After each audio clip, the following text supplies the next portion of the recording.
Well, hi, everybody. This is Dear Mama Sal, and we are live on a Friday lunchtime, which means we're going to be talking about feelings. And feelings today that we're going to be talking about are those of resentment. I don't know if you've ever had them. You probably will know them because they normally start with things like, it's not fair. For those of you who are new, welcome. Feel free to listen in or to just watch on the replay. Feel free to comment. We love the comments. And I do try to get back to everybody that comments, just so that you know that. I pride myself on the fact that I take the time. If you are kind enough to leave me a comment, I do everything I can to make sure I acknowledge that. And so for those of you who are new, just know that Dear Mama Sal is a group of people who get together 3 times a week. We do a learning broadcast at lunchtime Pacific Standard Time or Pacific Daylight Time. We do a lunchtime one, which is the learning one, coping with feelings.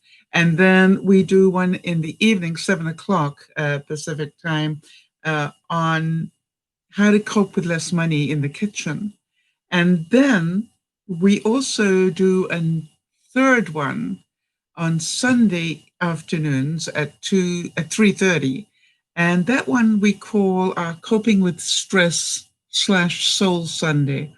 And that's where we really just tone everything down and do what we can to make sure that we just get ourselves balanced, ready for the upcoming week. So I'm hoping that you are in a good space and that you're willing to learn, and that you will have some input for us, and that we always like that. So here we go. Hi there, Sandy. Good to see you. And I'd like to say that Dear Mama Sal is all about helping you and those you know cope better, because I do seriously believe that coping is a learned skill. And a lot of us were never given the talent to do that. We weren't given those skills. And so really what we try to do is to give you some more tools to make life a bit more tolerable, let's put it that way. Just while we're waiting for the regular crew to come in on board, I just want to let you know that this week is a difficult week for a couple of our viewers. Erin, as some of you know, has been dealing with the first anniversary of her father's passing. So that's definitely, she's coping with a lot this week. And as I've said so many times, the first everything is always the most difficult. The first Christmas, the first birthday, the first anniversary of the passing, whatever. All those firsts are the most difficult. After that, it doesn't get better. It just gets slightly less painful. The other thing is that for those of you who know Jeannie, her house will be demolished this week, starting tomorrow, I believe. And so that's going to be a really difficult time for her, sort of bittersweet. Number one, goodbye to the house, which, for those of you who don't know, her house burned down a couple of months ago. And now they're tearing what's left of it down and starting to rebuild. And then also, if that isn't enough, then Jeannie's also got her dog Misty's operation going on this week. So, it's a difficult week for her. So thoughts and prayers for them all. And when we're dealing with resentment, I want to make sure we thank Jody, because she found some awesome quotes for us. And for those of you who don't know who Jody is, she is our admin. And she comes up with these incredible quotes for us on all our broadcasts. So what is resentment? And, I try to find the official definition of it, and it says it's bitter indignation. Now that's, it's fine if you happen to know what indignation is. But sometimes with the belief that we've been treated unfairly.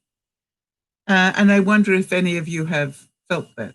And as I said, you're probably pretty sure that you're feeling resentment if you think to yourself, it's not fair. And so I like to make sure that when we deal with any feelings, whether they are negative ones or positive ones, that we always look at the opposite. So the opposite of resentment would be kindness, the act of kindness. And so that is something that we're going to be talking about more on Sunday when we do our Soul Sunday. So here is the first one. Carrie Fisher said, resentment is like drinking poison and waiting for the other person to die. In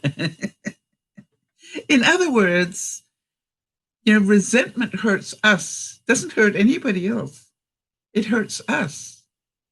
Now, I wonder if any of you have ever been around somebody who is resentful. And if you have, what sort of comes to mind? Do you think more of this person or less of them?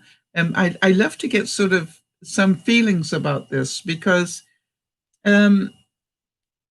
what happens is that we think we're justified in resentment.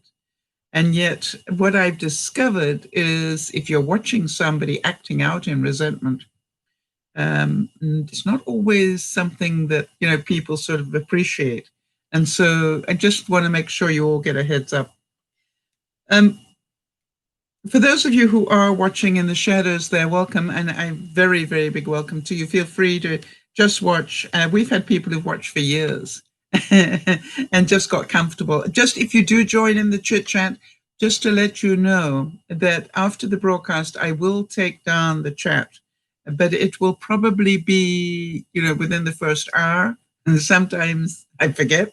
But then just be aware that any of the chit chat that goes on in the comments here, I will keep referring to. So I can't take that down because it's part of the broadcast. I can take down the written, but I can't take down my reaction to it. So if you want to say something to the group and just let them know something, but don't want me talking about it, just put a note, Sal, don't repeat. Okay. I wonder if any of you have felt resentment towards a friend because they didn't understand, for example, that you were trying to lose weight and, kept feeding you cake and putting chocolates in front of you and all those sort of things. Or in my case, I found that, I'm pre-diabetic. And when my brother came to visit me, I noticed that he, kept putting French bread and chocolates in front of me. And, the first couple of nights I said to him, you do know that I'm pre-diabetic, right? And he literally cut some off and put it in front of me. And I thanked him very much. And then I realized he was going to do it every night because he didn't really care that I was pre-diabetic. It was just, what he was going to do. And so what I found I needed to do was actually just take a deep breath and just live with it. And so every night I had a little bit of bread and a little piece of chocolate just to make it work. Or maybe you felt anger for a real or even imagined offense. I was just trying to think, when you were a kid, can you remember thinking that maybe your brother or sister got a better present than you did and you resented that? It wasn't fair. Why did they get the better present? And so, that it might not have been true at all. Your present could have cost more than theirs, but you didn't know that at the time. And so for me, it's really important that we understand that resentment is, for a very large part, a perceived thing, something that is not tangible. It's something we do inside our minds. Or how about, have you ever resented that somebody can live a better life than you do? And how many of you even think that they got there easily, So all those things are part of it. And by the way, if you do have a subject you'd like me to talk about, please feel free to write to me at DearMamaSal@gmail.com, and I'll be happy to do that. This is a quote from Brian Schwartz, and it says, I never intended to disappoint you. You created a one-sided promise I never agreed to, and my note to myself, A request is not an obligation. A one-sided promise is a recipe for resentment. Now, what is all that about? I wonder whether you've had it happen where somebody says to you, and I think you should do da da da da da, and you didn't agree to do it. You didn't agree to do it. But just because they asked you to, they think that that you did accept it. And then when you actually tell them you're not available or whatever, they resent vehemently. They're really strong resentment about, how can you do that? You told me you were going to be okay with it. And da, da, da, da. And this one is a big one. And Jody had an example of it this week where a family member phoned up and talked about that there's going to be a celebration of life for Lionel, that's her husband's father's passing. And the family member had phoned and said to them, this is the day it's going to happen. And at the time, I know because Jody talked to me about it, at the time, Jody said they would not be able to go because Jody was high risk and therefore could not travel and expose herself to possible COVID. And so now it's a couple of months later, and guess what? The telephone call happens and it says, well, when are you going to be here? And, Jody says, we're not. Well, you said you would. And no. You told us, and our reply to you was, no, we can't go. Well, you said that you could come. No, we didn't. And then the other person is resentful. Jeannie, by the way, at the opening, I did give a heads up to you, and I know it's going to be a difficult week on two levels for you this week. One is the demolishing of your home, and secondly, it's Misty's going to have a procedure, right, this week, your doggy. So just let you know that our thoughts and prayers are with you. So what I want you to do is think about, coping with our minds, all right? Because a lot of resentment happens in our minds or in their minds, and it's not clear. And I want to make sure you understand that our feelings are driven by our perceptions, the way we interpret what is being said to us or what we are visually seeing. It is our interpretation that will cause us to be either happy or sad. And one of the things that I recommend people do is, if you are feeling resentful in any way, it's a big red flag. I don't know about the rest of you, but when I start to feel resentful, I start to laugh at myself and go, okay, apparently I need to do something.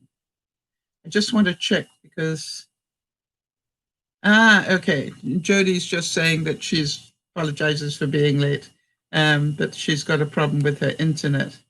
So just let her know that's not a problem. Or have you ever had anybody say to you, when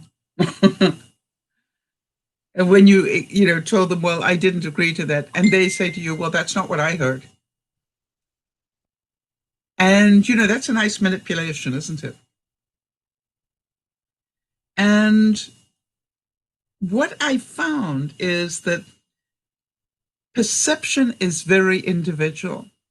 So one of the things I do recommend is, if you're having a problem and feeling a little bit resentful, it's a really good idea to discuss this with a trusted person.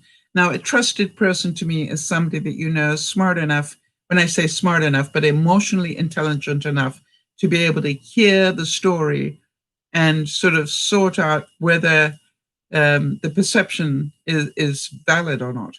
And, quite often people will get hold of me. And as you probably know, I talk to quite a few people, people go one-on-one with me or whatever. And what happens, hi, Jody, good to see you. What happens is they will contact me and they'll go, well, this is what happened. And da, da, da, da, da, da, da, and I think, da, da, da, da, and they're really resentful of what's going on. And I'll go, it's really funny. I didn't hear it that way. And they go, what? I said, no, what I heard was da da da da da da da da. And they go, oh. You see, it is our perception of what is said that will affect how we respond to it. Yes, and so,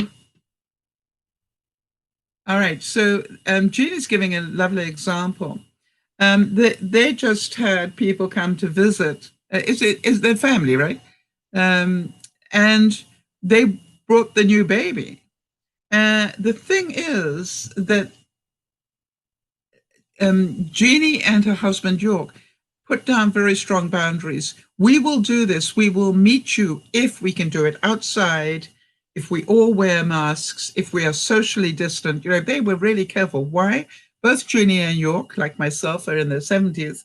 And what they wanted to do is make sure that they are safe. Yeah. And so what Jeannie said is she really resented it, and she was quite late.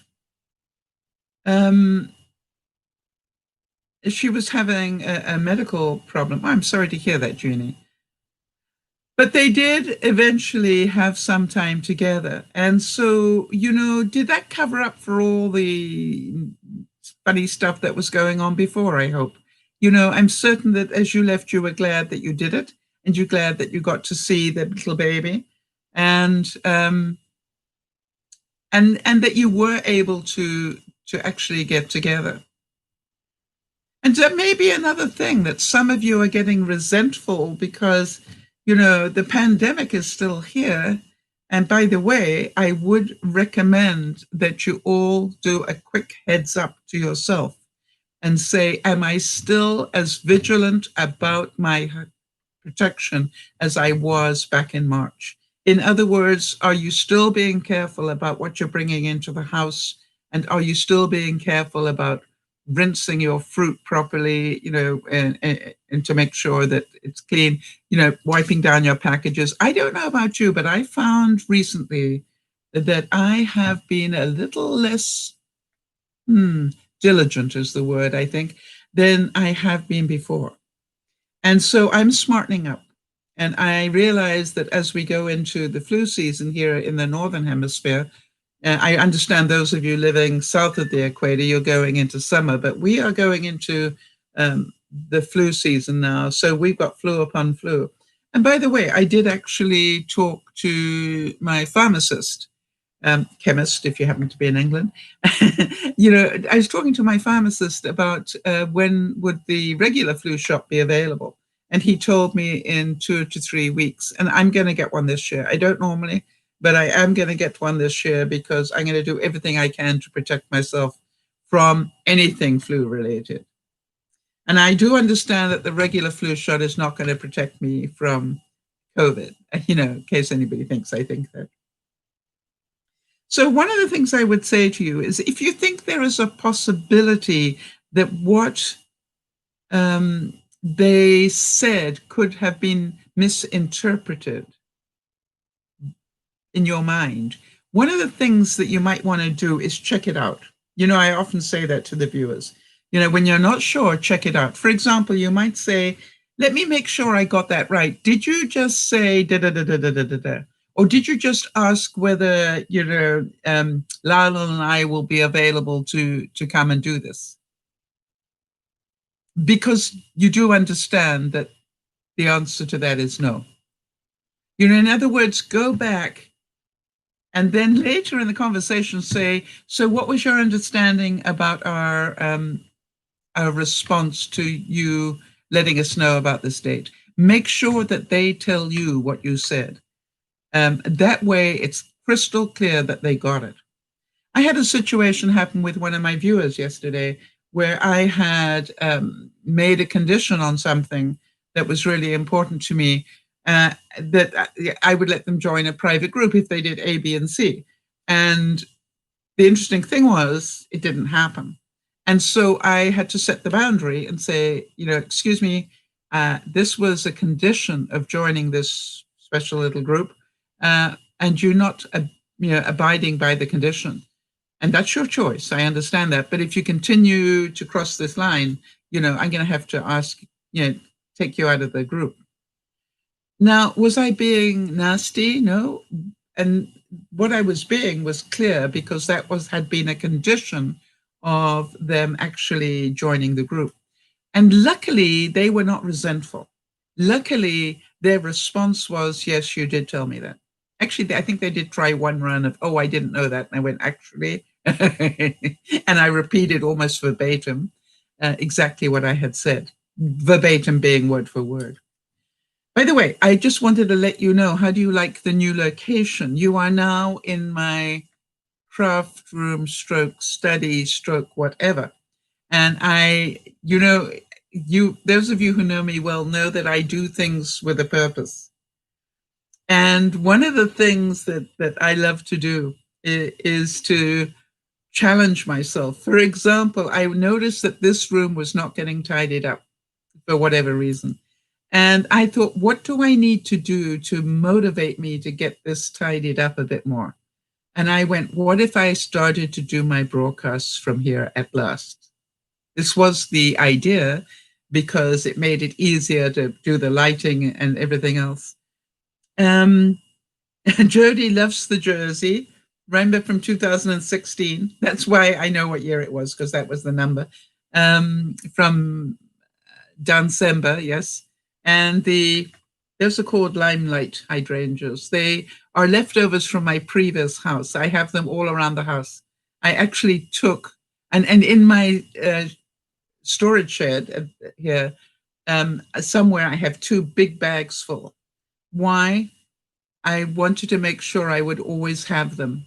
I love them dearly, as you know. And some of them I've got are sort of this big, as it grew. These were still from when it was fairly young, but I've got some pretty big ones. And in my living room area, I've actually made almost a tree of them. Yeah. And Jeannie's saying she loves the hydrangeas, yes. So what I wanted to do is to make sure that we all understand that everybody has moments of resentment. Have you noticed at all that you feel more resentful when you're not feeling too good? Or maybe when you are struggling with money issues? Or I don't find myself resentful when I'm feeling good. Sandy's saying, you look comfortable and the area looks really nice and bright. I am comfortable. And you know why? I'm on my ball chair, which means I've got my feet flat on the ground and my back is straight, which means I am strengthening my core, which was the whole reason I originally got this ball chair. And it's using my hips, which is good. Yes, the light is better in this room, better than in the kitchen. I can't cook in here, Jeannie. So tonight's broadcast, we will still be doing from the kitchen, but I am working on how to improve the lighting in the kitchen. It might take me a couple of months because I need to save up and get a couple of things, but we will still be doing it. All right, how about this one? It was said that the best treatment for a virus called resentment is forgiveness. Isn't that true?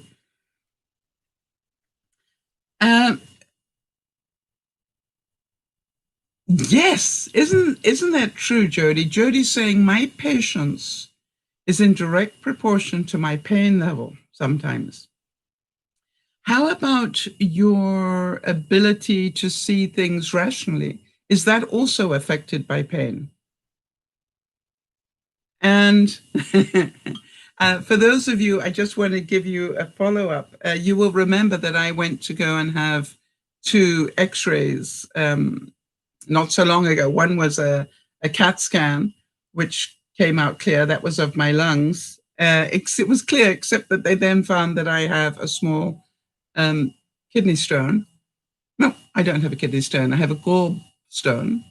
But now I realized, after I'd had a conversation with my doctor to renew my medication, that I hadn't heard anything about my hip x-ray. And so I made a call back to the doctor's assistant and I said, hey, I'm presuming that everything is okay with my hip because I haven't heard anything. And she said, I'll get him to give you a call. And I said, no, if everything's fine, he doesn't need to call me. I just wanted to double check. And she said, I will get him to call you. And I went, oh. So it turns out that he did confirm that the x-ray confirmed that I do have osteoarthritis in my left hip. Now, the good news is it's not very bad, but it does explain, if you remember, it does explain why I was having problems lifting my left leg. Can you remember?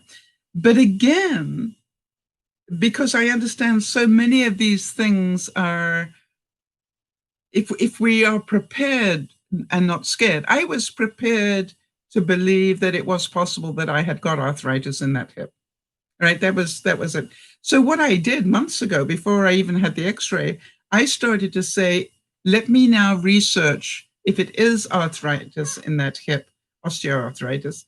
Let me research what I should be doing.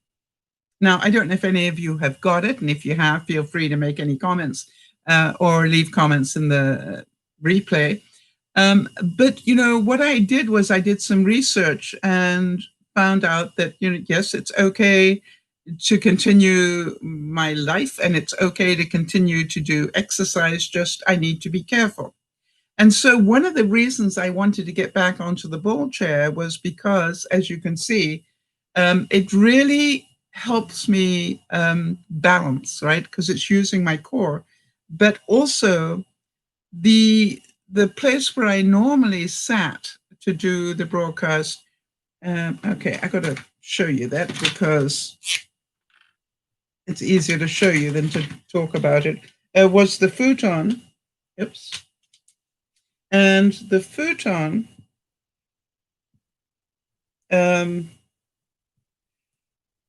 is like this, and then it's got a back. The problem that I had, if you look at it sideways, like that is the back of the futon, and this is the futon here.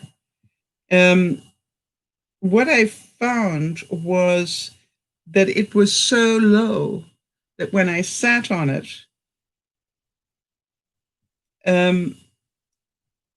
my hips were lower than my knees. Does that make sense to anybody?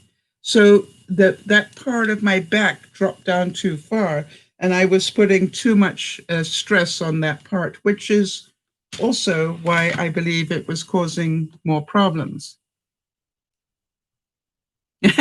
Jeannie says, I think we might be twins. I also have arthritis in my left hip, and it hurts at night.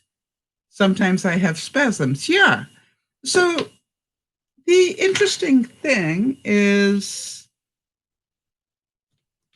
aren't I lucky that I've lived this long without it causing any major problems? And, now it's a case of, okay, what am I going to do about it? And as I said, I started researching that and doing the right things some time ago. So when my doctor was talking to me, he said, now here's what I'd like you to do. And I said, okay. And he said, I'd like you to start taking this pain medication, Tylenol, whatever. And I said, okay. And he said, and I need you to be careful of that hip. And I said, okay. And he said, but you can exercise carefully and lightly. Don't go running any marathons on it or anything. And it was really, really interesting because everything he suggested to me or recommended, I was already doing. And, it was just like, yeah. Okay, I did that research myself. So I didn't, I was prepared, not scared of the outcome. And so it didn't push my feelings out of sync. I'm being asked, Sal, is that a special ball chair or an exercise ball? It is an exercise ball, but it sits in a chair. Do you want to see it? I can lift it. It's really light. So it's just an exercise ball that sits in a chair frame on wheels. And so that, okay, hold on a second, honey. Let me see if I can do this. I always think that, that actually the visual is much easier to see. It's like that. You see that? So it's on wheels. And what it does is it keeps me at the right angle. Did that help? And I can take the ball out if I want to, go insane and try and exercise on it. I don't think so. All right, so I wanted to talk to you a little bit about if you're coping with limited funds. I wonder if any of you have considered. Oh, okay. So Jeannie's saying that her pillow is J-shaped and gives support to your back.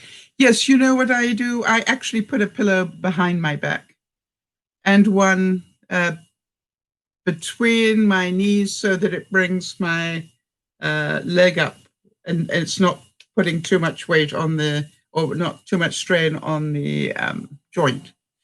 So, but good to know. Hi, Linda. Good to see you. Oh, interesting. Linda's saying, I have that sleepy thing. I think it's called restless leg syndrome, where as she starts to fall asleep, my whole body starts a twitch. Yep. I relate to that quite a bit, quite a bit. And what was it my doctor told me to take? Jody will know. I think it was, not calcium. Or maybe it was. No. There is something quite easy to take, over-the-counter stuff.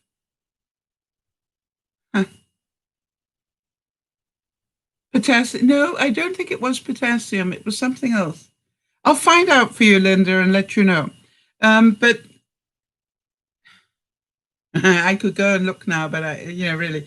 Jody, if you can make a note so I can get back to Linda and let her know. I just have to look at my medications, and it's one of them.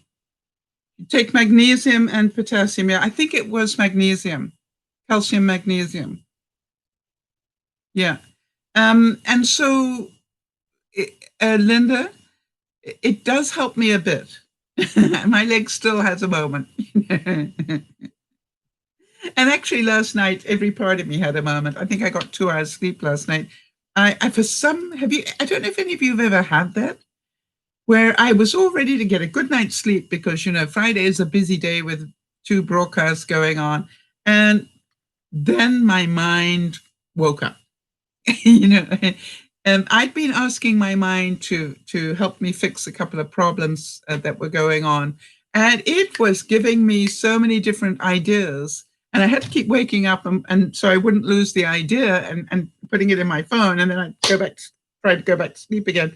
And just as I was going, I was in that space when I thought about doing this and I go, that's a really good idea. And I was so scared to go to sleep and miss the information. And I found every now and then I have what I call a creative night, where the mind is giving me back answers to things that I have been asking. If you want some examples, let me know and I will give you some. So anyway, here's the first thing. If you're coping with limited funds and happen to have a dishwasher, not a person, but a machine type one, consider not doing a heated dry. Just let it wash it. And by the way, if you let it wash it late at night, then you can just leave the door open and it will air dry by the morning.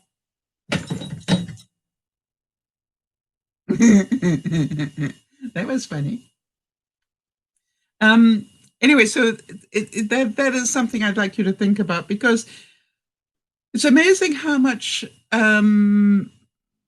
electricity we use, just drying stuff in a dishwasher. So what I do is I just let my dishwasher wash it all. And then I take it out and put it in a plastic bin and let it air dry. Now, question. Let's see how smart you guys are. Which system uses less water? For those of you who pay for your water, Hand washing or machine washing? What do you think?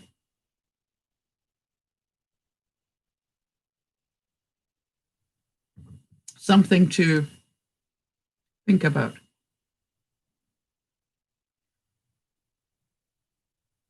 All right, so Sandy's saying hand washing, and Bernice is saying machine. Apparently, I've been doing the research. Apparently, washing by machine uses less water than hand washing. How many of you can see that possibility? And so, be aware if you pay for water and you've got a washing machine and you don't use it because you think it's better to hand wash, it isn't.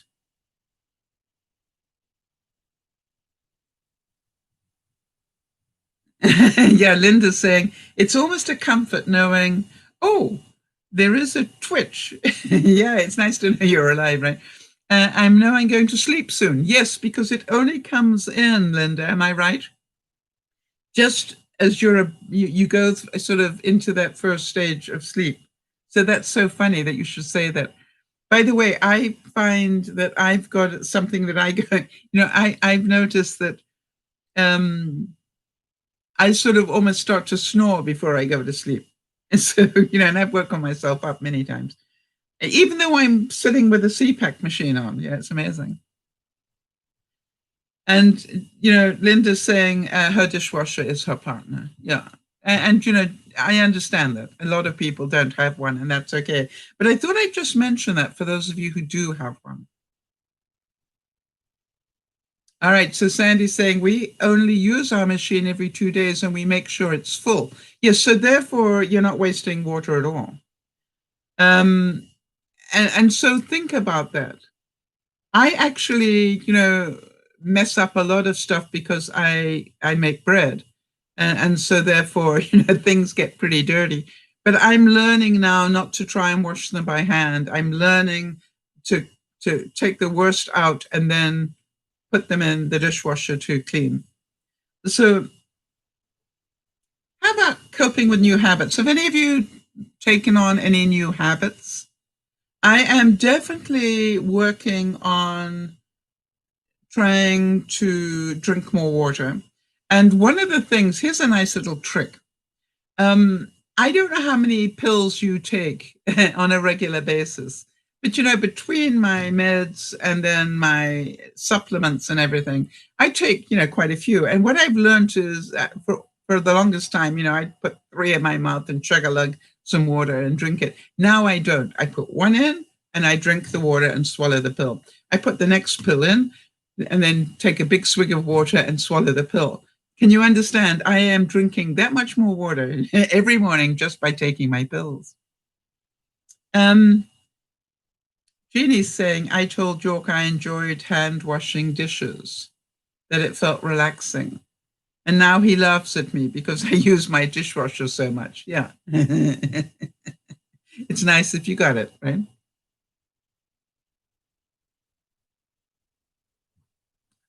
Jody's saying her new habit that she's coping with is she's working on consistency in my meditation stroke exercise and journaling hour. Right. So that's the first hour that you get up. I found as well, Jody, that by moving into this craft room stroke study, I find that I'm more productive. I think because I'm more comfortable. And I've got places to put things all around me, you know what I mean? And I've got the printer behind me and I can just lean through and get it. It's, and I've got a whole wall of of organization there and another wall of organization over there. And you can't see it, but, there's more over there. So I found that I am definitely beginning to feel a lot more organized. And I remember when I first moved here, and if you remember, I had boxes, up to my eye level, and about 6 deep and 6 deep by 6, I would think. So an incredible amount of boxes in this room, and now they're gone. You know what I mean? And I'm the only thing I'm working on still. How do I do this? Is that I have got boxes that fitted into. Let me see if I can show you here. I always get scared that I'm going to do something stupid here. Where can you see it? Oh, there. All right. So can you see there? What I found out is my boxes actually fit into my cubie holes. The cubies, in those particular one, that big unit I bought, my banker boxes fit in there. So now I am literally got one box that says sewing. I've got one that says papers to be sorted. I've got a whole box of different sorts of tape. You know, you cannot believe how much tape I unpacked. So that's good. By the way, if you struggle with resentment, I would like to make one recommendation. If you happen to have Netflix, It's a Wonderful Day in the Neighborhood is now on Netflix. And if you haven't seen it, please see it. And if you have seen it, watch it again. Because if ever there was an incredible movie about how not to be resentful of anything, that was it. I literally came out of that movie going, wow, he was incredible.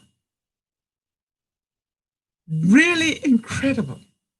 And there are so many lessons. I'm going to be rewatching it because I really think the lessons to be learned in there is something I probably will revisit every year. All right. So Linda said, as she said before, I'm lucky. Water sparkling is her vice. And my last blood press came back as a highlight, water levels very high. Okay. Yeah, Jeannie's saying it's a wonderful movie. So I just wanted to give you a heads up to remember to see it and watch it again. Here's the next quote that Jody found for us. She said, I will attract only happiness in the moment I release all resentment. Is it possible, for example, that I could be resentful of people that, have done better than I have, for example, on YouTube? Yeah, but I don't. What's the point? They're not going to help me one bit. All right. I also know, and I have a sort of litany of it happens to me in August for some reason. I don't know. Yeah, August is the worst month for YouTube. And every August I beat up on myself. And then and I forget that August is the bad month.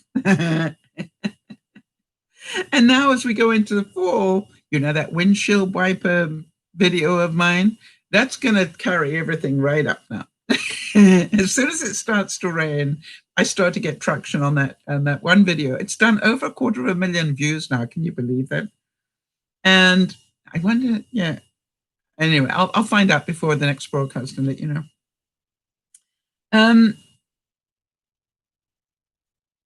Linda said, I've just put aside a resentment after 31 years. We met up for a 70th birthday. Yeah, you're the bigger person for it. Well done. So going back to one step at a time, one of the creative things, I really recommend this to you because it's an interesting process. One of the things I've realized was that my house, the way that it's situated, with the gardens, vegetable gardens at the back and the flower sort of containers at the front, at the back, there's not enough sun necessarily for my tomatoes. And where I put my tomato plants, remember Tommy the tomato, he's still going. But I'm waiting for him to ripen and that he might not make it because, we're losing sun now. So what I realize is that I need to get more sun for my tomato plants and probably beans and things. And so what I did, and this is the process that I do, I go, okay, fine. What do I need to think about? Where is the most sun during the day.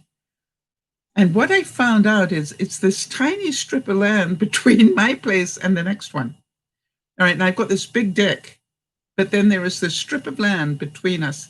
And I realized that that has more sun on it than anywhere else, consistent sun. So I said to myself, all right, so I need to turn that space into the place for anything that needs a lot of sun.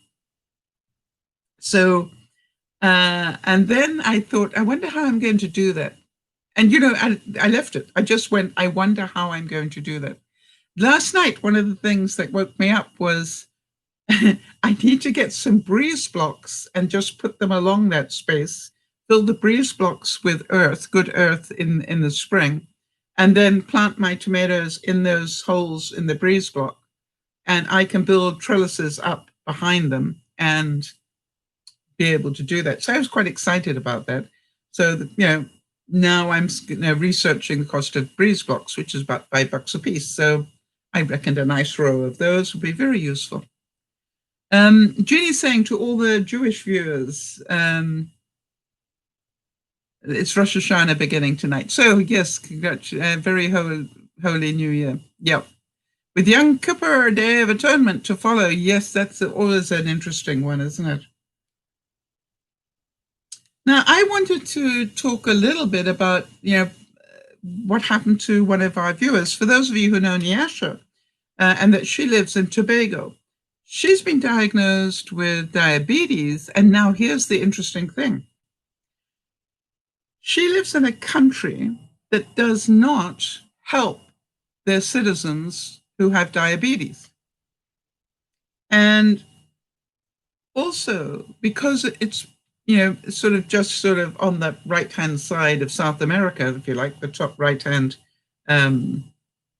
corner there, and, you know, Trinidad and then Tobago. Tobago is a fairly small island. But here's the thing.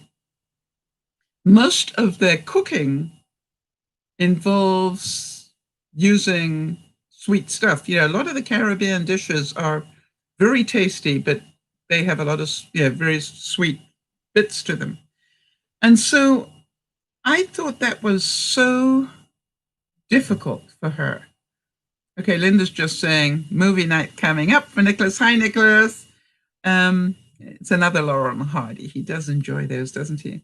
All right, big hugs to you, Linda. Thank you for popping in.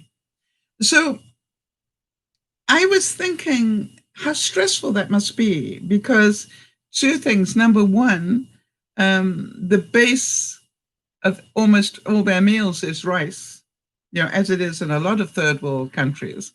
And so, and rice is not a good thing for diabetics. And also, you know, she can't go to the local store and get picky about sugar-free. Why? She lives in a little rural community where the, you know, local store is a sort of hole in the wall that will have very basic supplies, you know, flour, sugar, rice, you know, some vegetables, but very basic commodities. So I was thinking it must be so difficult for her to try to eat better. And in a country where sugar is a component of the cooking.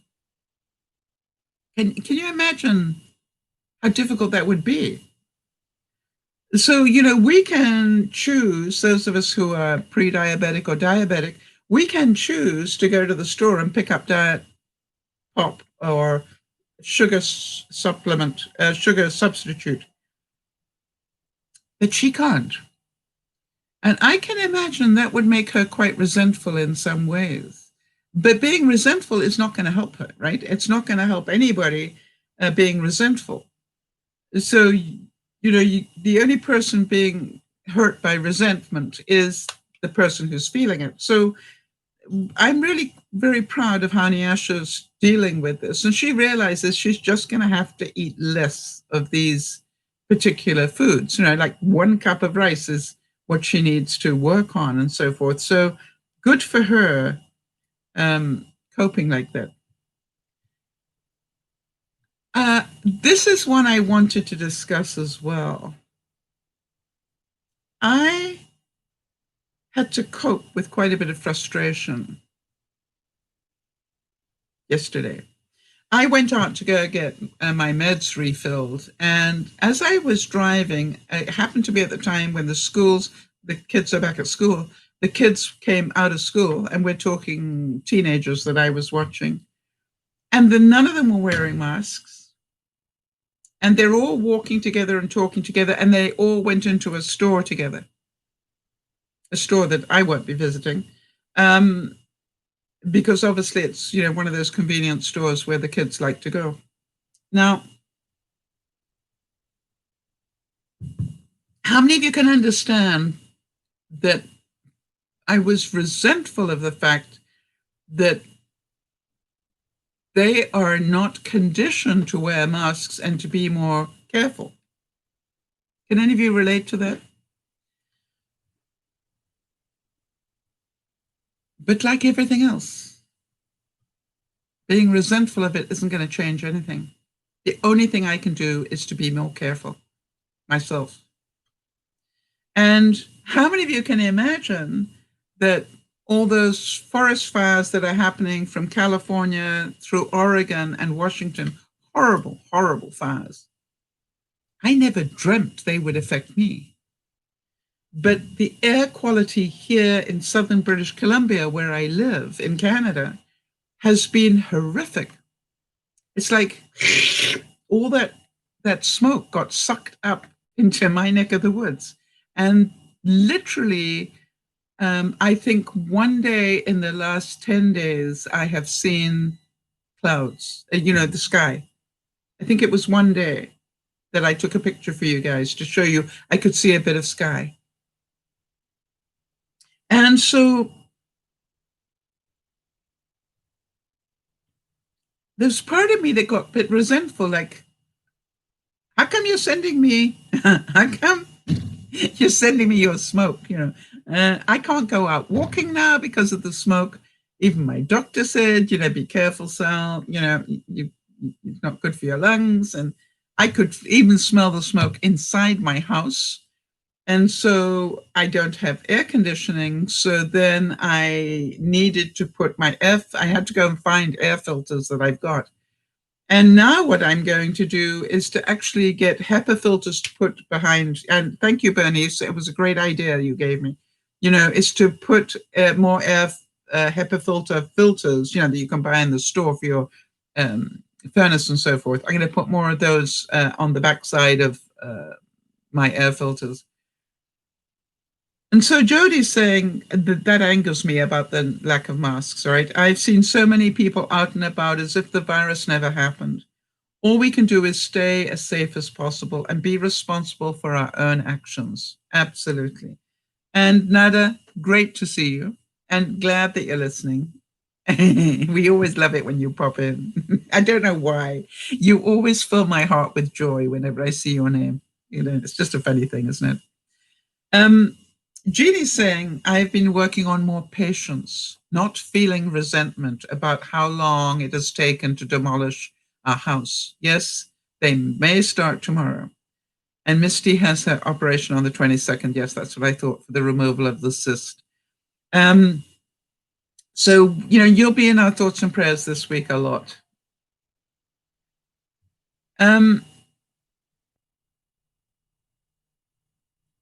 So to me, when I look at all this condition, and funny enough, when I told my sister that our air quality was amongst the worst in the world a couple of days ago, literally, and she said, no, that must be Vancouver in Washington State. Is it Oregon? Just the start of Oregon, not yours. And I went, no, we're not talking Vancouver. We're talking where I live, the town where I live. And I actually sent her the name and said, do your own research. And then she went, wow, that's unbelievable. And I said, yeah, it is literally that smoke is going sucked up. So I think that I just have to do the best I can to stay safe. All right, so Jeannie is saying, my daughter sent me a photo of the mother of a family she nannied for.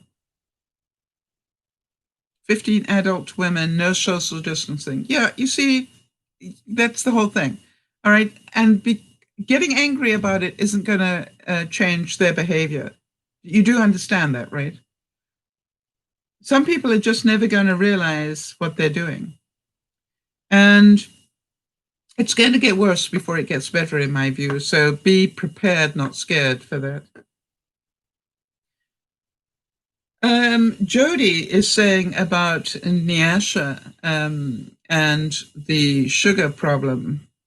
Where did you see that? I saw that you made a comment on that, Jody. Yeah, saying that you've been thinking about that too. It requires a different approach and dedication. She's been doing a great job. I quite agree. And how frustrating must it be for her when we keep saying, well, you want to go and get a, sugar supplement or Diet Coke or whatever, and she can't get them. So to me, it is, really important that we understand that we are way more fortunate than a lot of people. But again, there's the other side of that, which was we were so delighted that she actually got herself low-fat milk.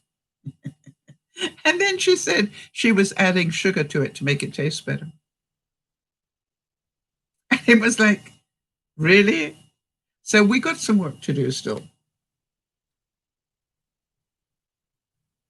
Now then, we're going to be doing a broadcast tonight about wasting less money in the kitchen.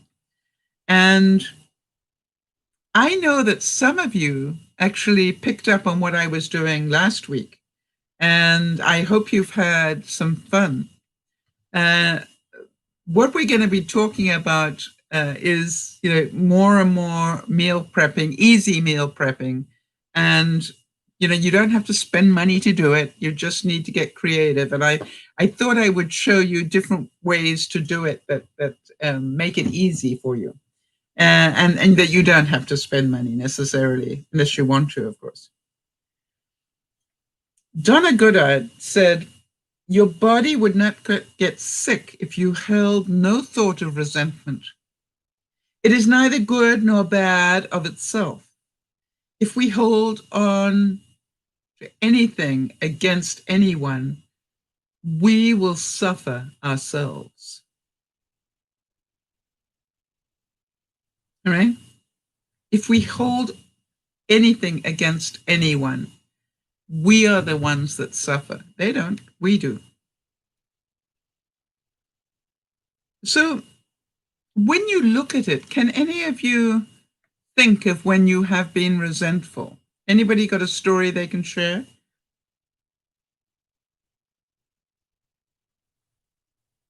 Now, there's part of me that has been resentful, of the smoke.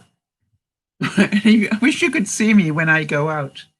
I literally have, I actually got N95 masks before we were told we weren't allowed to get them. I ordered them out of China back in late February, before the mandate came down and said, don't buy them. But I had ordered them from China. So I've got N95 masks, and I go out with an N95 mask. And then I heard against the smoke to also put a cloth mask over the top of it. So I do that.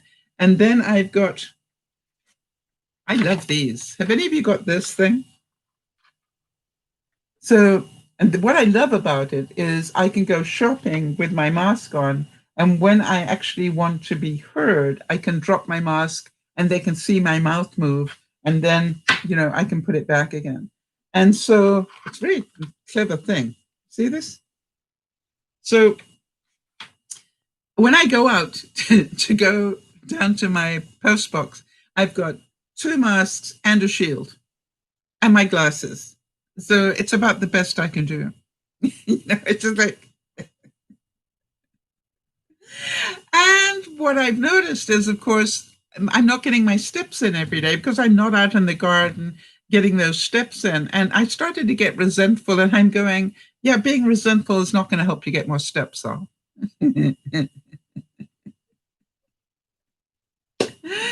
Really, nice thought, but it's not going to help you get more steps.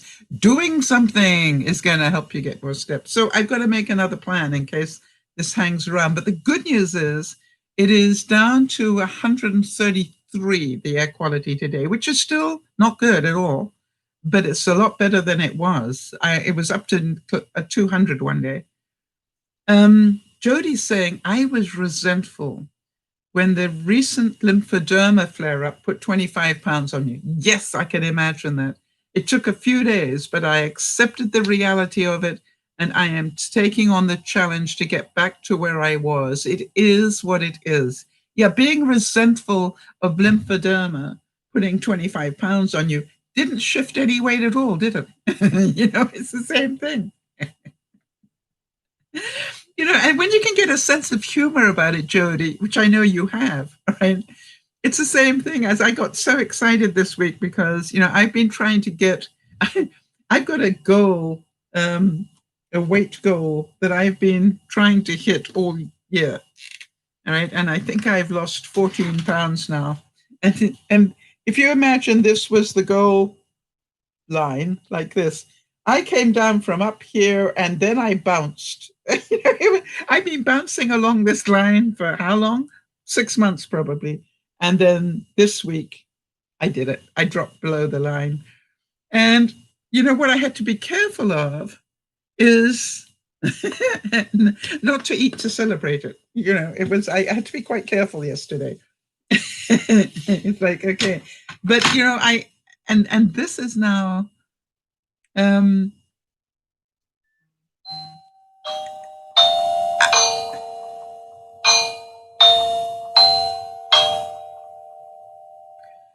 not quite sure what that's about. Anyway, so what I had to be careful of was, not to compensate for it, but also, this whole thing about I can't go outside to get more steps in. So what does that mean? Either I can sit there and be a victim to it, or I can say, well, then you need to change your eating even more. Yeah, and Jody's saying, I was like, here we go again, up and down the scale. Yes, but Jody, I will, I will have to say that, how do I thank you for teaching me how to control this? Because, literally, I had that big blip on my blood sugar. But, I knew what to do to get it back down again. And I knew what to do to get below that line. It was quite simple. Eat better. It's not rocket science, right? There's no point resenting the line. It was like, I will cross that line. I promised myself I would cross it by September. I will cross that line. And my goal is not to, it's to stay below it as far as I can for the fall and winter. And it's just like, this is going to be a big challenge for me, which is why I'm doing more of the food prepping and eating smarter. Oh, you're asking me about the balanced dome? Does anybody not know what Nada's talking about? Yeah,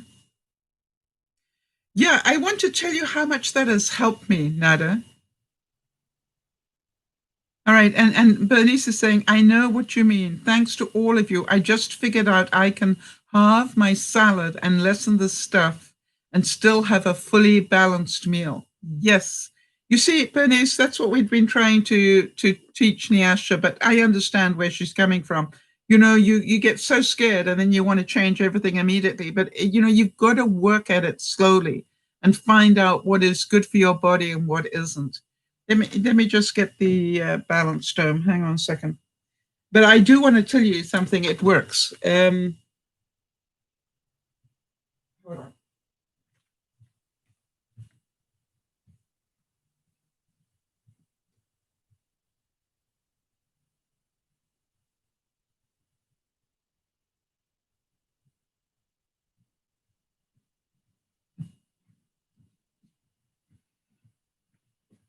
So not only am I busy sitting on a balance thing on the ball, but I got myself this thing, and every day I stand on it with both feet. That requires me to balance. And so what I did is I put it in a doorway between my bedroom and my bathroom. Why?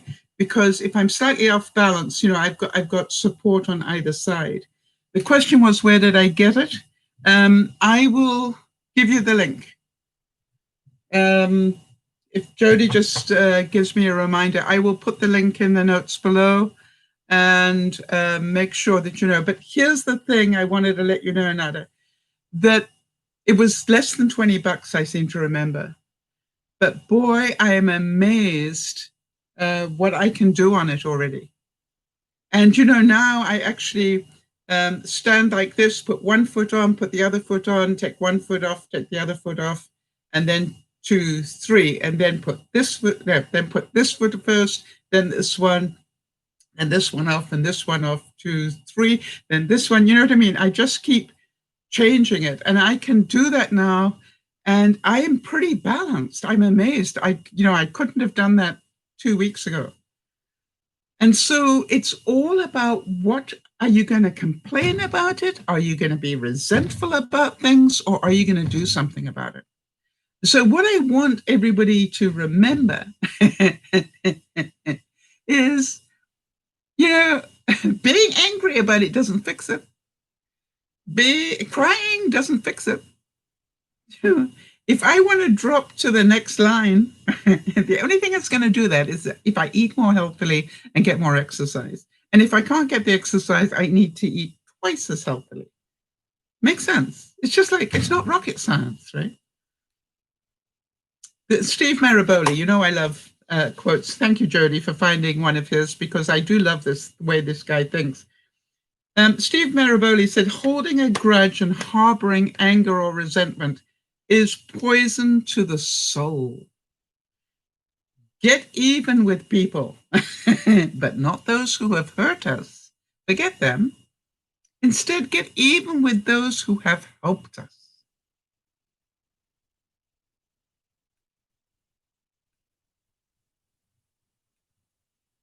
Think about that, right? People who've hurt you, chances are they were hurting too. I'm a great believer in that. And again, watch It's a Wonderful Day in the Neighborhood. You will learn a lot from watching that. How he dealt with negativity was so educational. It was amazing. So,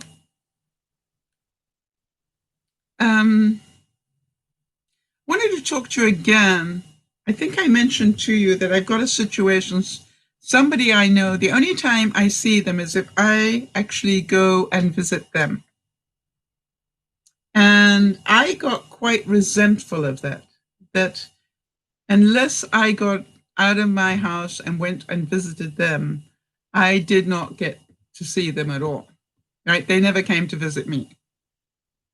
And so what I realized was that getting angry about that or upset about it was just a waste of my energy. As Jody says, it's a wasted energy, the anger and the fear.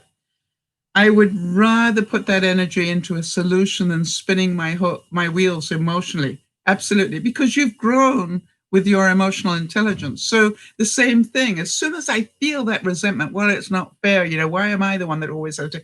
I just ask myself a straight question. Do you want to continue the relationship, Sal? Do you want to continue it? Because if so, shut up and do what you need to do to continue the relationship. Or you can choose not to have the relationship, because the chances are the behavior is not going to change. So I, Sal, have to make the choice. Does that make sense to everybody? I'm not going to demand the other person changes. I can still comment about it every now and then, but it's like, it's not necessary for them to change their behavior. I have to make my own choice. Do any of you have people like that in your life where it's like, and by the way, charming people.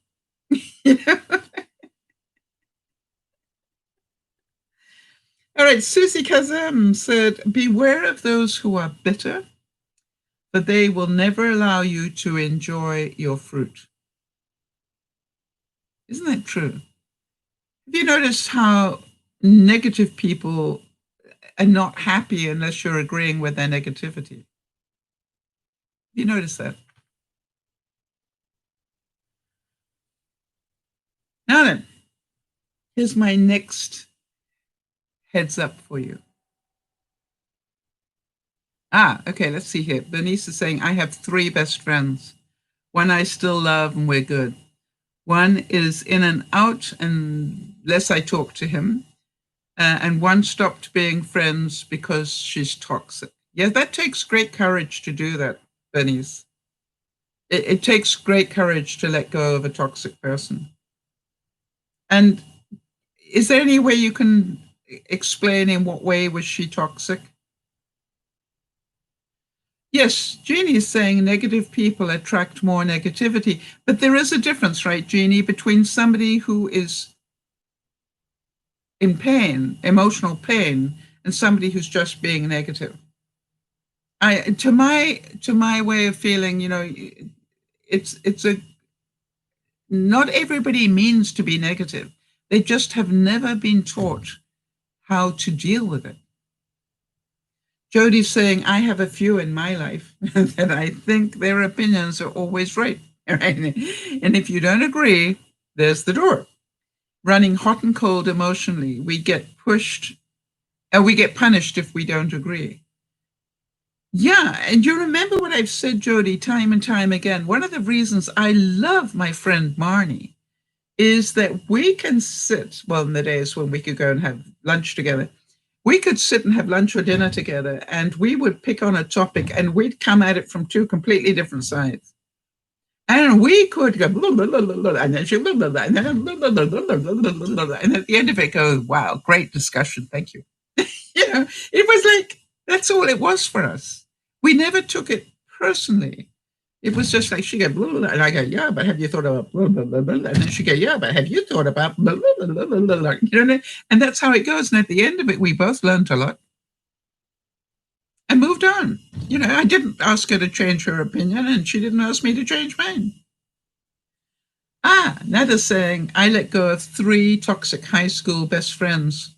I realized, and I grew up, it's hard, but it was for the better. It takes a lot of courage to do that, doesn't it? And because the fear, of course, I don't know about you guys, but for me, when I let go of my toxic friends, what am I going to have left? Do any of you relate to that? It was like, if I let go of my toxic friends, will I have anybody left? And what I realized was I needed to let go of them to make room for more healthy people to come in. It took a bit of courage from my boy. Bernice is saying, thank you. She's a nice person, don't get me wrong, but she is so entitled and feels that whatever she has, everyone has, and also uses people, even though she can do it herself or she can afford it herself. Yes, users are a special brand, aren't they? People who use people are a special brand of people.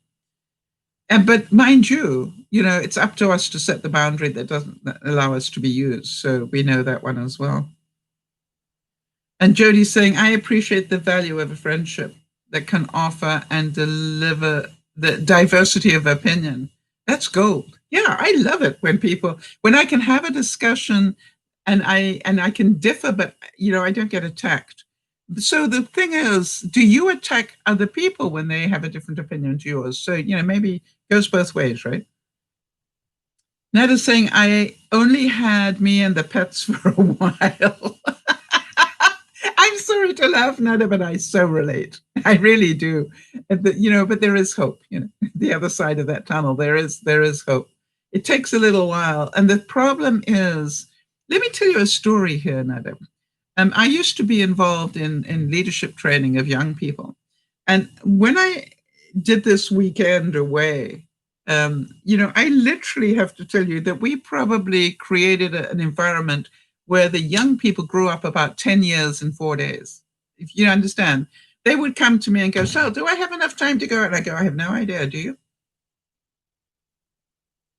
I said, or are you looking for me to give you a hall pass Is that what you're looking for? Because I don't do that. And by the way, never ask Sal if you've got enough time. Again. And literally everything that they did, we do that sort of response to them. Is it okay for me to do X, Y, and Z? I don't know. Is it? We would not make the decisions for them for a whole weekend, and because of that, they grew exponentially.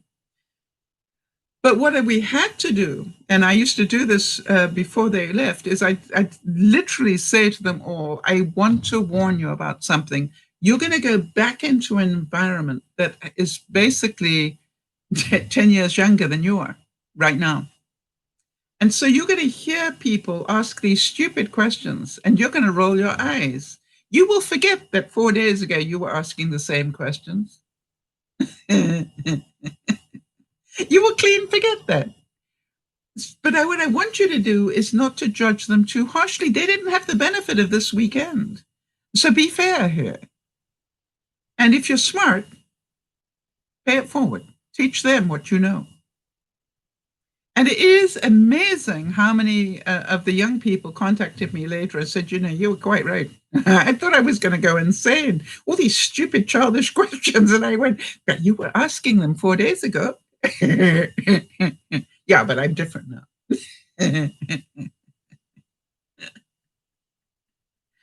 Yeah, how about this one? Jeannie's saying, this is fairly rare nowadays. People unfriend others who disagree with you politically. Yes.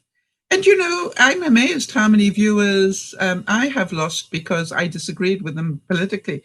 And that's okay. That's their right. Jody's saying, Jeannie, I have friends that are completely opposite from me in their political views. I don't pretend to understand their view, but I can usually put that aside and appreciate the person. Yeah, and I respect your choices. They're your choices. So do we have to resent them for it? No.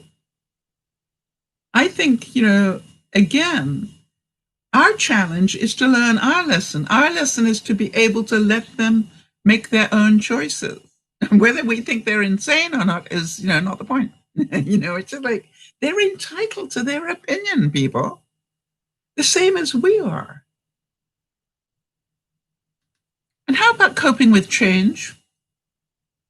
I'd like to say that fall is fast approaching, or, obviously summer in the Southern Hemisphere.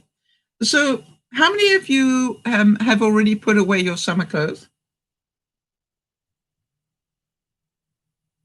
Interesting. Ned is saying, is envy or jealousy and resentment the same at all?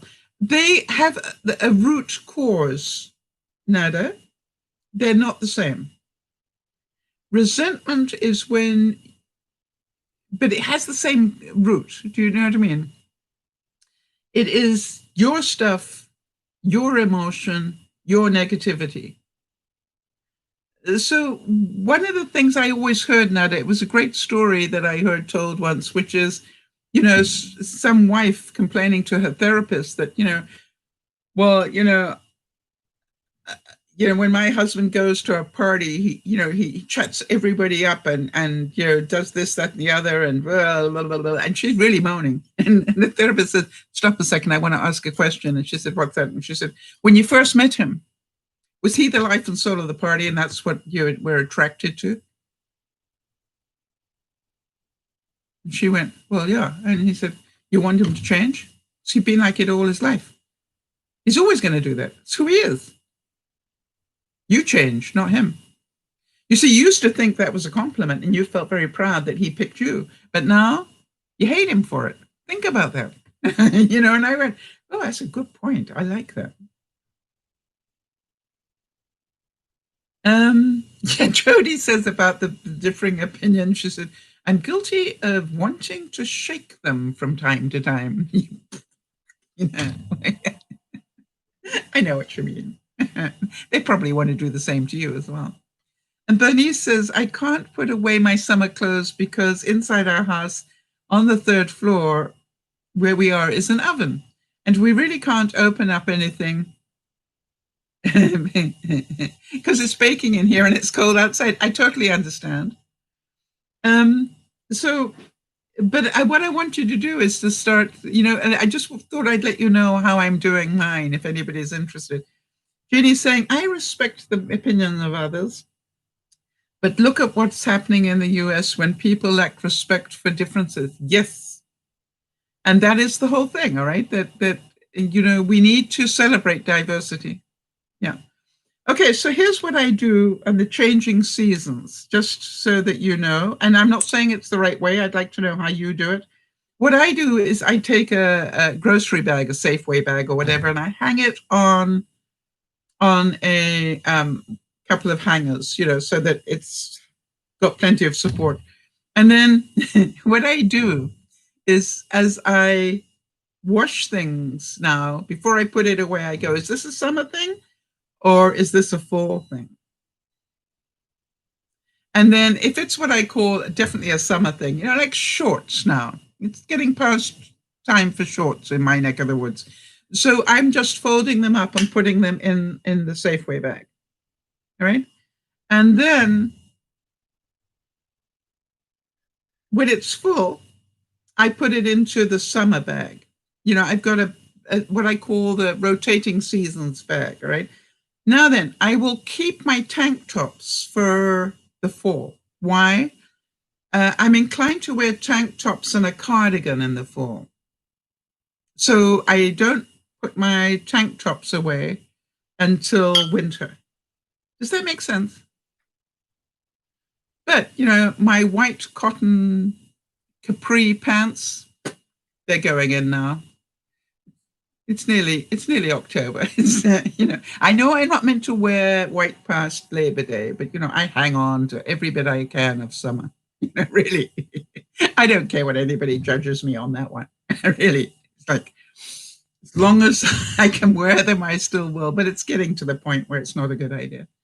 So now literally, as I throw everything in the wash and I take it out of the wash, before I put it back in the cupboard, I ask myself, is this summer stuff? If so, it's time for it to start going away. Does that make sense? And also, here's the next thing. After I put everything away for the summer, I go back to the closet and I find out what's still there. In other words, the stuff that was summer stuff that I haven't washed in the last month. Guess what that tells me?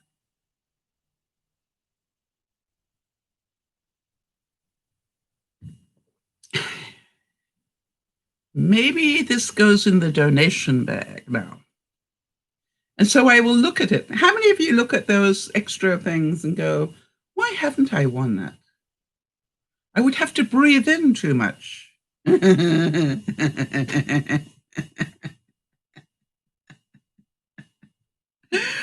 then there's this part of me goes, but I'm losing weight. And I'm going, yeah, maybe not at that rate. Donator.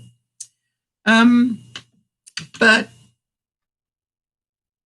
I think if you love it, hang on to it. I'm a great believer in that. Now then, I had to deal with a little bit of anger this week. So coping with and disappointment and breaking a commitment. Oh, I don't do that well. I don't make promises very easily. And I don't make commitments very easily because I hate to break them. So when I was talking to my doctor, he said, now you are due for your A1C. In fact, you're well overdue for it, Sal. And I go, yeah, but my doctor, the guy I'm talking to, my doctor said as long as I had it done by Christmas, then he'd be happy. I don't know if you met him. He's the guy I'm talking to, right? Anyway, so then what I said to him, actually, I'm due to do it tomorrow. And he said, oh, good. Then I went to go and make the appointment because, in the old days, you could just do it tomorrow. Guess what? I can't get in for 2 weeks. Now I went into a tailspin because I made a commitment. I cannot do it. And I was going to phone up and apologize. And I guess, oh, really, he doesn't care. Just get the damn thing done. You know what I mean? It's like I'm not going to lose sleep over another 2 weeks. Bernice is saying about the clothes. I have a bin for donation. Anything I don't want anymore, it doesn't fit me anymore, goes in there. Yes. And, I have a recycle bag that I fill up like that. I also have a cardboard box where things that I'm unpacking that I really, don't need in my life, they're going in this cardboard box. And, quite honestly, it's amazing. You meet people and you go, oh, if you happen to need one of those, I've got one in my box, right?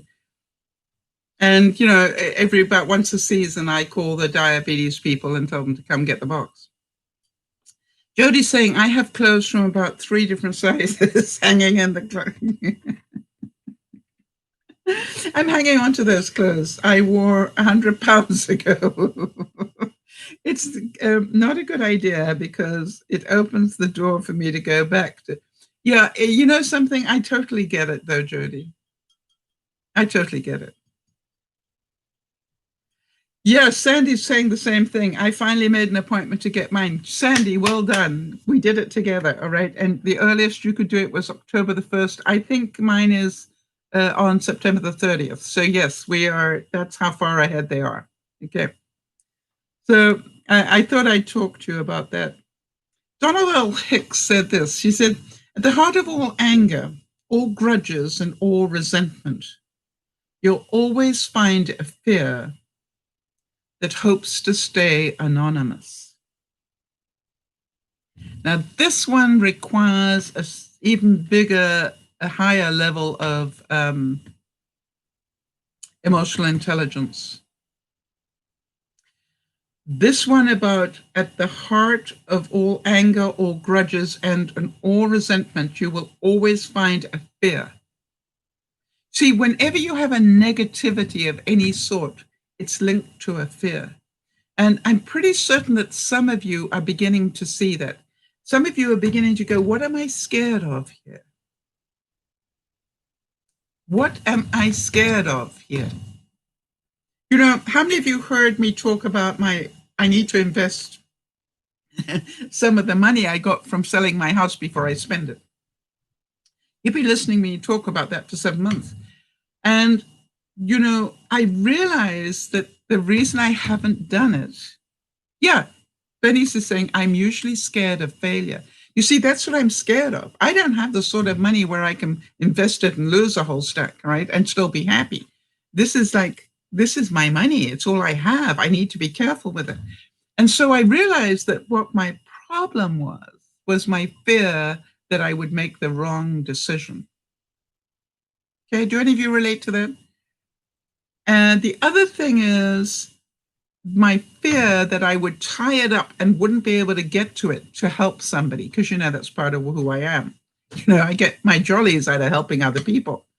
And so here's the thing. I decided, to put my big girl pants on. And I also said to myself, let me know what I need to do. Because sometimes it's a good idea to ask yourself because you're going to get a response. And one of the things I got back was gold. Buy some gold.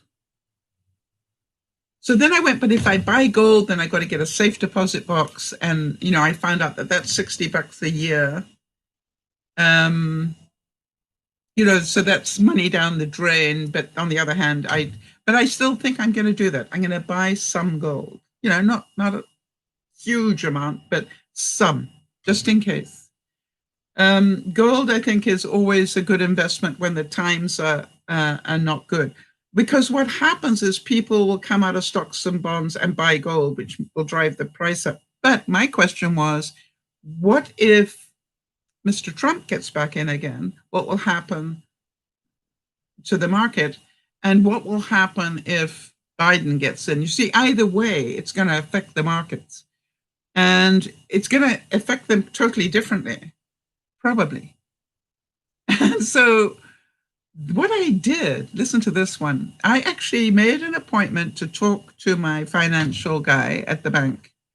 And I said to him, talk to me with your crystal ball that I know you don't have. I want to know what the odds are. And then what I want to know,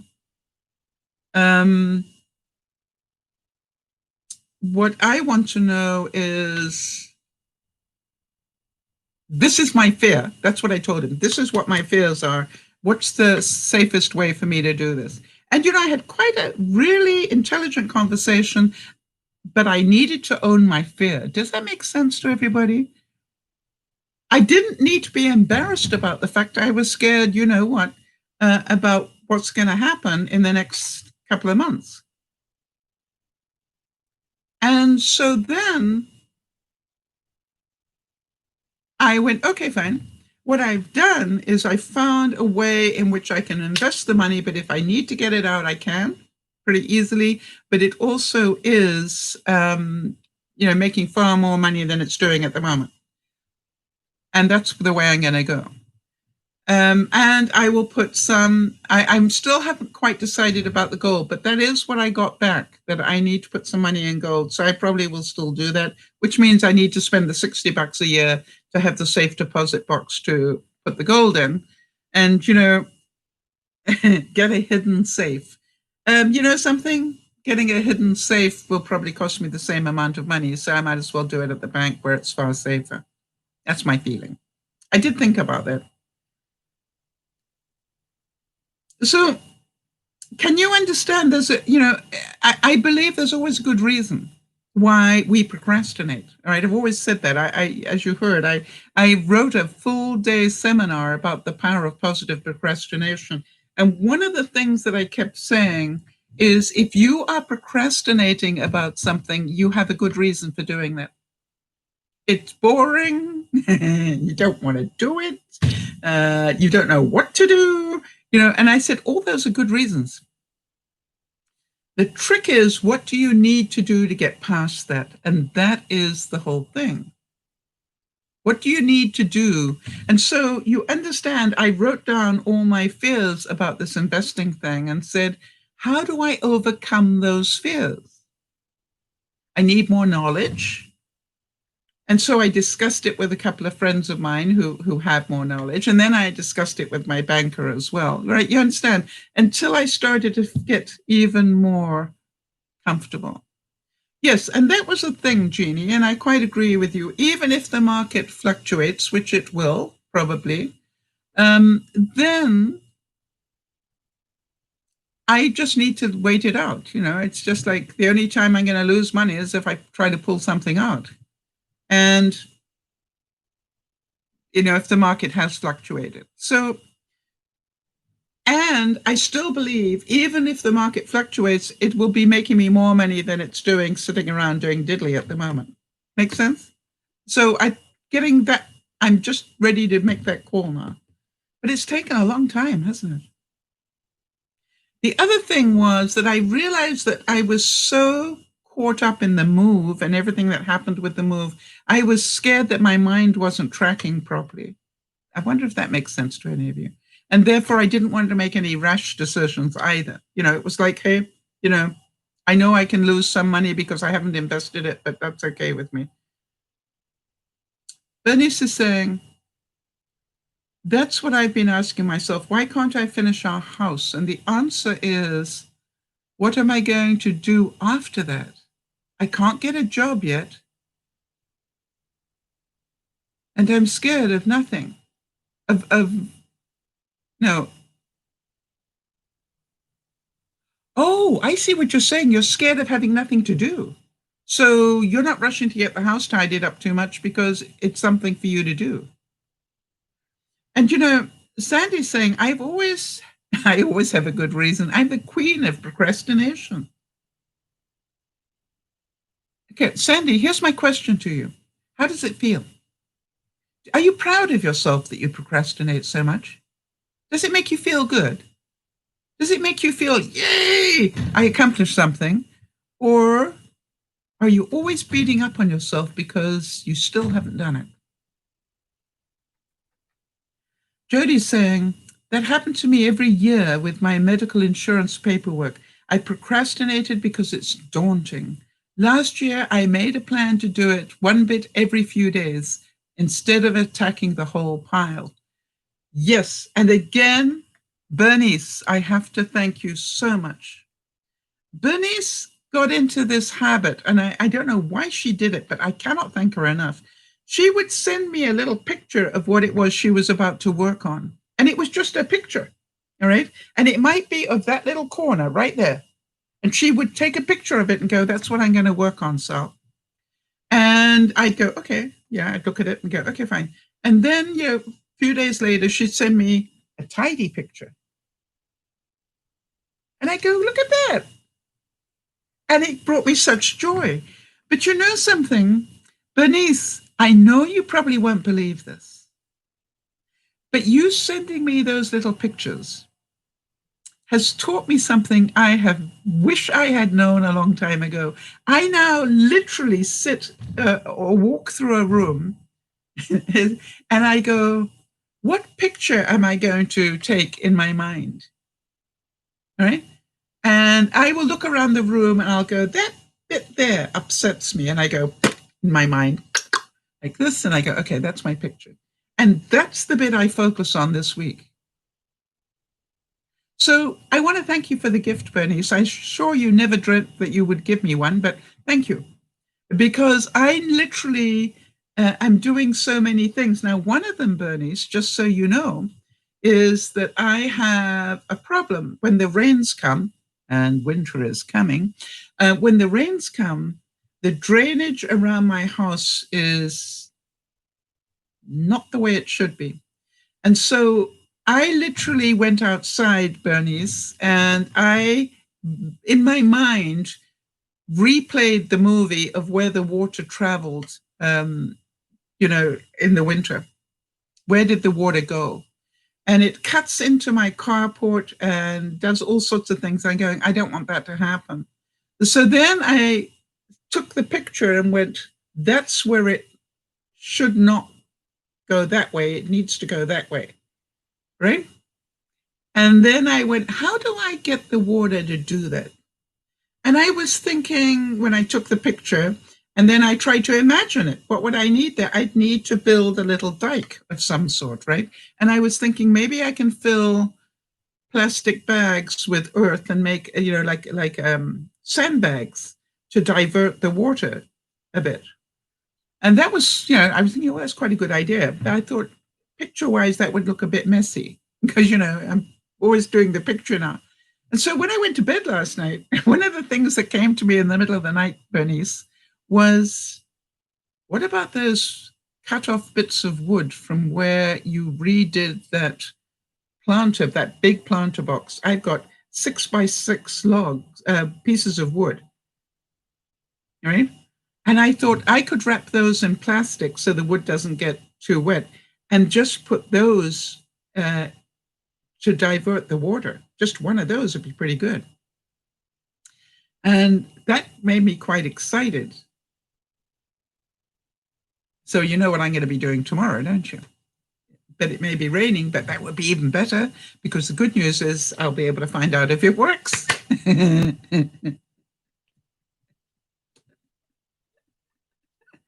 And so you understand that this is about take the picture in your mind. So I don't know where you are right now. And by the way, Bernice, I will take a picture of it for you and show you what the problem is. But I don't know which room you're in right now, but just take a moment and just look around and go, what's the next picture you want to take? And obviously, I can have a paper boat floating. That is so funny. I can have a paper boat floating to see if I got the stream in the right direction. I love that. All right, so you see, what I did was I knew that I wanted to be broadcasting from this position nearly a week ago. So what I did was I said I took the picture and I sent it to Jody and I said, okay, this is what I'm working on because I want to do the broadcasts from here. Now, do you know how many pictures I have had to take? I keep putting the camera on my laptop, and I look at it and I go, okay, that doesn't look balanced. That doesn't look right. That, and I kept moving things until it looked, now I don't like that box there. That's going somewhere else, because it's going to have another one of those up there. You see, and you've really got to sit here and look at it to work out what you need to do. And so the picture thing is really important. Now, I like the Dear Mama. What do you think? You like the DearMamaSal shirt? Because that's history. And by the way, you can't see it, but right here next to me is my December hoodie. Wrong side. My December hoodie. And that's here because that's a memory. And what you can't see is what I had to move, and that's okay, is I had to move can you see it there? My Olympic hockey sweater, the red one. Did you see that? But I've got it in a very useful place, actually. So it's all a work in progress, but this is looking a lot tidier, isn't it, Jody? I took the picture. Now, of course, and you can't see it, and I'm not going to show you, but the other side of my desk, the other side of the desk is my big freezer. And what I realized was, hey, when I'm broadcasting, I can put my lights on the freezer, which is why there's much more light in here. I've got lights on boxes. The plan B is coming on that one, but so again, and some of the things I had to move from here are over there right now, so they will be tidied up later. But you understand, do it as a picture. And I sat here I would think an hour before the broadcast. I literally sat like this and said, what don't I like? I missed that. I definitely don't like that box. So I could fix it right now. It would be done. Hold on. Oh, wait a minute. Okay, this is how I do things.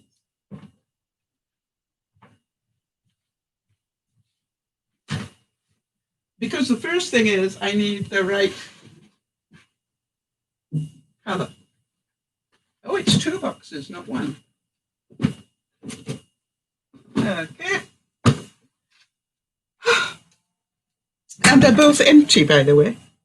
And one needs to be painted. Doesn't that look better? What do you think?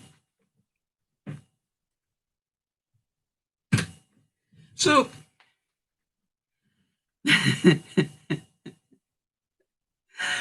and the whole thing is done like dinner. Yeah, it didn't take a whole lot. That looks better, doesn't it? Looks more organized. And you know what I keep thinking? Can you guys remember when I first moved in here, that one of the viewers said I was a hoarder? I couldn't disagree with her to some degree, but I said, why don't you wait until I've unpacked and see if I've got a place for everything? Because if I have, then it's not hoarding, it's organization. And I basically have got most of this. My next plan, which will be a winter project, is these boxes that I have, the banker boxes, the brown ones. I'm going to paint them white or cream. I might not be able to get that cream. I think I'm going to paint them white, so that they blend in with the decor, which is, as you can see, gray and white. Of course, the big deal would be to paint all the black ones gray, which would make it even lighter in here. But, really, that's picky now. So what did I achieve just by doing this change? New background. By the way, I could change the background in a heartbeat, couldn't I? Shall I do that and show you? And so, I could take that jersey down and put the red one up there. Jody would be happy. Yeah, Jody really liked the basket, which, by the way, Jody, I noticed when I sat down, my big head covered the basket, so I put it there so you could still see it. But, it's like it's neutral. I didn't realize that my panels here actually look quite nice. They look nicer in the video than they do in real life. I'm going, I quite like that backdrop. I might need to wear more bold colors when I sit here, like.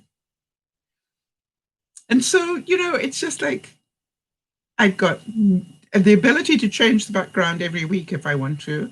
I've got better seating, which is better for my back and for my knees and for my hips. I've got easier to get the lighting right. And then overall, it was a good choice.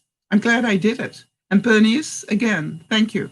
I don't think you will ever understand how much you and your little pictures had an effect on me. And the same way, it's funny how these little things have effect on us. You remember last week I was speaking to Jody about in the royal family, you have to produce an heir and a spare. So you have to have, at least two children. One is the heir, and that's the spare in case something happens to the heir. You've still got a spare. So I said, that's how I run, things in my life, in my pantry. Do I have an heir? In other words, I've already got something in my kitchen. But in my stockroom, do I have an heir and a spare of whatever? Whether it's flour or bag of raisins, do I have the heir and a spare? And that's literally, and by the way, we need to have a look at a pantry again. Think about this. What are the chances of there being another lockdown, do you think, in your community, wherever you are? What do you think the chances are that you will have to lock down again in the fall? Right, and Jody's saying we've adopted that phrase, the heir and a spare, and thanks to Sal, it works. Supplies are getting built up again. Yes, that's exactly why I do it. I realized I was a bit short on certain things, and I need to use up certain things. I've got to air in enough to keep them going for 3 generations on tinned meat. So while you're answering that question for me, what do you think the chances are in your community of going back into lockdown? I just want to give you this quote. Never hold resentments for the person who tells you what you need to hear. Count them among your truest, most caring and valuable friends. Let me repeat that. Never hold resentments for the person who tells you what you need to hear. The 2x4 comment, right? Count them amongst your truest, most caring and valuable friends. The same way as I've always said, when I talk to Benji, what I love about him is he and I talk in reality. So he goes, how's the weight going? I'll go much better, but I still need a lot of improvement on putting the right foods into my body. Then I will lose a lot of weight. He goes, okay. And, again, this evening, I want to show you, some of the other tricks that he taught me, but I'm working on it bit by bit, and it's working. Jody's saying lockdown is inevitable here. Already several schools shut down because of positive cases, right? Sandy's saying, Sandy is in Canada as well, pretty high. We have up to 400 in our province, right? So here we go. If you know that there is a possibility there will be another lockdown. Question, when the previous lockdown happened, remember, be prepared, not scared. When the previous one happened, what couldn't you get? Get it now. All right, just think about that. Was it toilet paper? Start getting it now. Bernice is saying, I still have to go back to our food and give the pantry stuff like white sugar and brown sugar and all-purpose flour, etc., to the neighbors so I can buy the good stuff in containers. Okay. Or, yes, exactly, Jody. Jody's saying the previous lockdown was our training and also our warning. This is what people go for. So if you haven't got it, I think I have 2 months worth of toilet paper in my house. I've been keeping at least 2 months worth I'm rotating that. I have at least 2 months worth of flour in my house. That's how I would suggest you think. If there was another run, what did we run out of? The first thing that for some reason everybody went for toilet paper. Anything else? What did you notice you couldn't get easily? By the way, also think, be prepared and not scared. Also think about, what do these forest fires mean to agriculture? How many greenhouses, commercial greenhouses will have gone up in smoke? How many livestock were lost? Think about that, because it's going to take them months to recover. Right, Jody's saying we've got about 2 months of toilet paper and all paper products. Pasta was hard to find, and canned soup. Okay, yes. By the way, canned soup with meat in it is a good idea. So pasta, I've got enough for probably my lifetime. So I think I'm okay with that. But I continue to buy it if it goes on sale. If I see it's on sale, I will buy one more packet.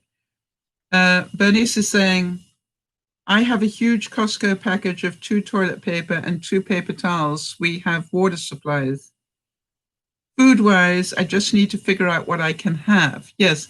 The other thing is this, you can use up, and this is what I did, Sakura, just so you know, Bernice, what I did is when I got diagnosed, I did use up my white flour, my white rice, but I mixed it with brown. In other words, I knew that this was not good for me. So what I did is I brought brown rice and I did 50% of each, put them together until I used it up.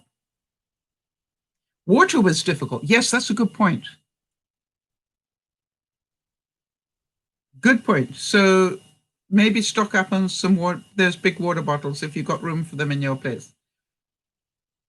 Or, clean out your milk jugs and fill them up. Make sure you've got at least whatever you think you need.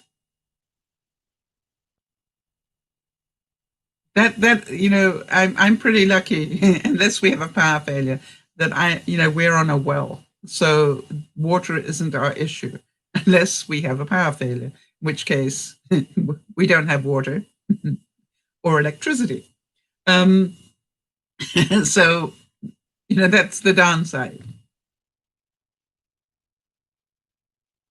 All right, so Bernice is saying, but I'd rather not have the issue though. I can have it in a bucket with a lid and it keeps longer than brown. Yes, I have mine in my freezer. I've got brown rice in my freezer.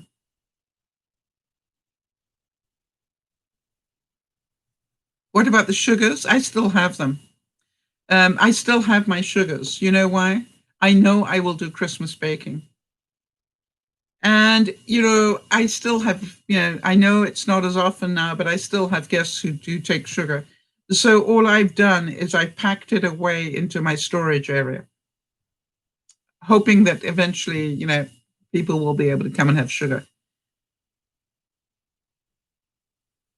And the other thing is I've learned, even though I'm losing this weight, I still have a little bit of sugar. I sprinkle it on top of my latte.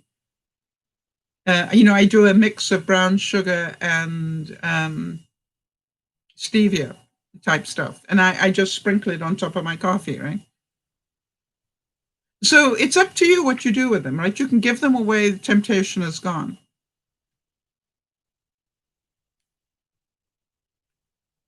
I personally hate to throw it away or give it away.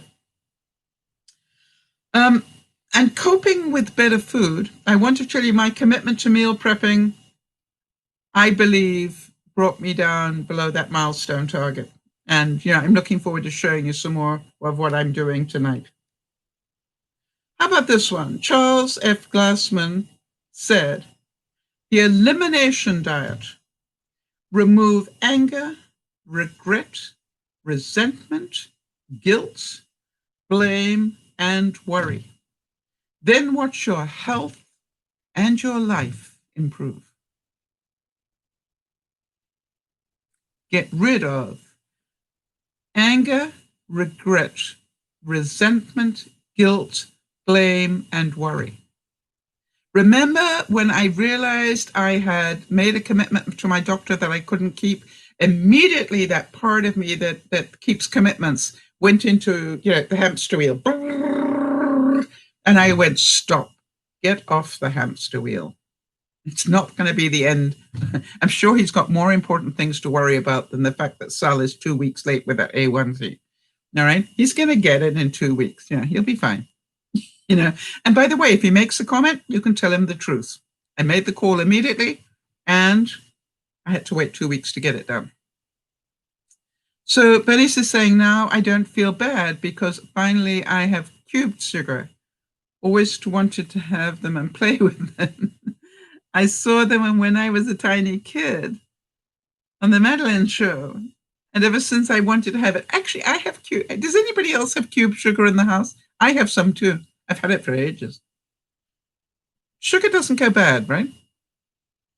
Because I think it's been around a long time. But it's really nice. I love doing it when people come to visit. And so I hope you've enjoyed today's broadcast. And if you have, let me know what it is you've enjoyed.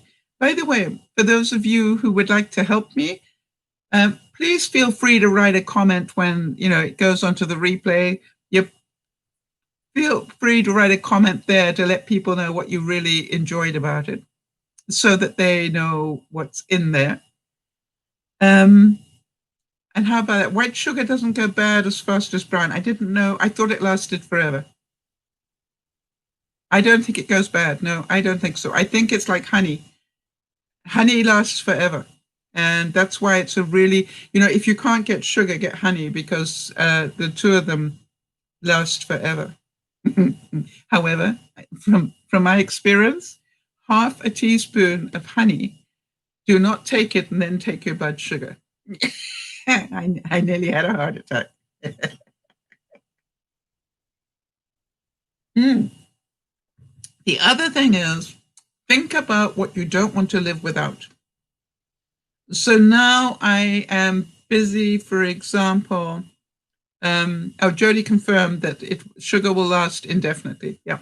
I'm busy now with the air and a spare on things like my cereals. You don't have to get it all in 1 week. Just every time you get groceries, add one more grocery air and a spare thing.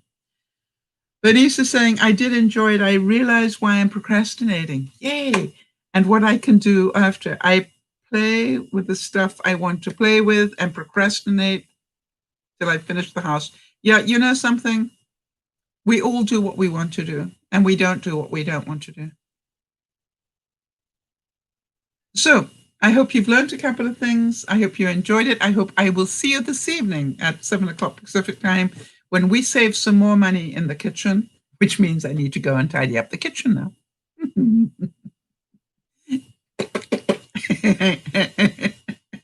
Does that look okay? Yep. Does that look okay? Yep. No.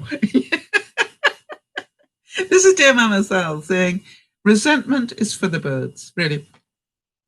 Doesn't do you any good at all, any more than jealousy does, or hatred, or anger, or anything. I just keep saying to myself, and this is actually getting me nowhere, it's very self-serving, to be angry. Yeah. Okay, you feel better now? No? Good. Then do something to make yourself feel better. You see, when we can take accountability and responsibility, our life changes. This is Dear Mama Sal saying big hugs. Keep growing, and we'll see you this evening. This is Dear Mama Sal saying look after one another, but most of all, please, please, please, please, please look after yourself first. Bye-bye for now.